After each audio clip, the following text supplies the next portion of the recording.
Okay, so let's start the today's session. तो आज की हमारी रेमेडी है बोविस्टा। तो बोविस्टा का कॉमन नेम है puff ball and it belongs to fungi group.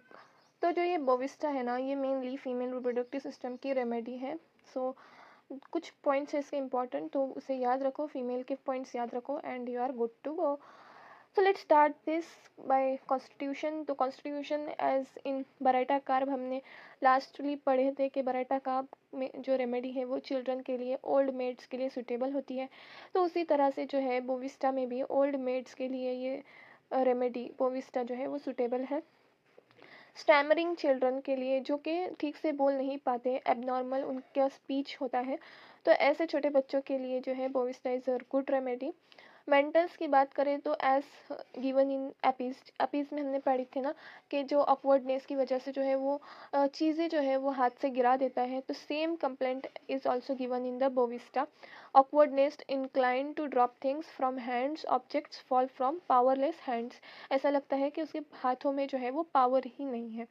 Physical generals की बात करें तो इसका जो डिस्चार्ज होता है फ्रॉम नेजल डिस्चार्ज या फिर कोई भी म्यूकस मेम्ब्रेन का जो डिस्चार्ज होता है वो जो है टफ, स्ट्रिंगी एंड टिनेशियस होता है, also given in the Kalibai. Sweat जो है एक्सिला की वो पिक्यूलियर होती है एकदम। बोविस्टा में जो है स्वेट का जो स्मेल है वो बहुत पिक्यूलियर है, याद रखो, PYQ है। That is sweats in axilla is smells like onion, onion की तरह जो है इसका स्वेट का स्मेल है। GIT की बात करें तो intolerance to tight clothing around the waist, इसे जो है ढीले ढाले कपड़े पसंद है, like Calcarea, Lachesis, sulphur. Female reproductive system जो कि इसका मेन पॉइंट है, तो यहाँ पे जो मेंसेस है वो सिर्फ जो है रात में फ्लो होते हैं, डे टाइम में यहाँ पे फ्लो ही नहीं होता लाइक मैकाब, बट सिर्फ डे टाइम में जो है फ्लो होता है वो cactus, Causticum and lilium TIG में होता है, और रात में जो है लिलियम, कैक्टस एंड कॉस्टिकम में जो है वो फ्लो नहीं होता। इसका उल्टा जो है बोविस्टा एंड मैक कार्ब में होता है, जो कि सिर्फ रात में फ्लो होता है menses. Diarrhoea before and during the menses होते हैं लाइक अमोनियम कार्ब। इसके जो पीरियड्स है ना वो बहुत जल्दी जल्दी आते हैं and every 2 weeks with dark and clotted flow with painful peering down sensation. Painful जो है मेंसेस होते हैं, इसके डिस्मेनोरिया होता है and dark and clotted blood flow होता है एंड एवरी 2 वीक्स जो है इसे पीरियड्स आ जाते हैं।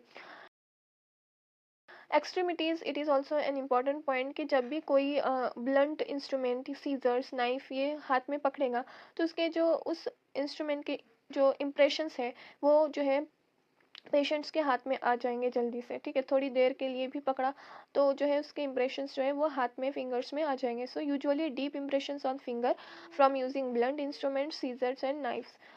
स्किन की बात करें तो it is important again a PQRS question के इसको जो है ईचिंग है वो इनटॉलरेबल होती है और only at the tip of the coccyx, coccyx के टिप पे होती है, और इतनी होती है कि उसे उसे खुजाना ही पड़ता है तब तक जब तक कि वहाँ की स्किन जो है रेड ना हो जाए, सोरनेस ना आ जाए, रॉनेस ना आ जाए वहाँ पे, तब तक कि जो है वो पेशेंट उसे खुजाता ही रहता है। नेक्स्ट के person who suffer from tettery eruptions dry और moist as we have learn from alumina, alumina में भी टैटरी इरप्शंस होते हैं, तो बोविस्टा में भी ये सिम्टम अवेलेबल है। उसके बाद रिलेशंस, तो एंटीडोट करता है ये effects of local application of tar, suffocation from gas. उसके बाद when rust of sims indicated but fails to cure in chronic urticaria, bovista is a good to go remedy. Boric के symptoms की बात करें तो एक्ने जो कि cosmetics के यूज़ करने की वजह से आता है पेशेंट्स में, तो उसके लिए भी ये गुड रेमेडी है। Colic with red urine, moist eczema on back of the hand and pellagra में भी बहुत अच्छी रेमेडी वर्क करती है। So that's all for this remedy, hope you all understood it well. कोई भी डाउट हो तो प्लीज़ कमेंट डाउन, सब्सक्राइब करो एंड चैनल को शेयर करो आपके फ्रेंड्स के साथ, जूनियर्स के साथ, जो भी जिसे भी दिक्कत जा रही है उनके लिए हेल्प करो। So thank you so much for watching.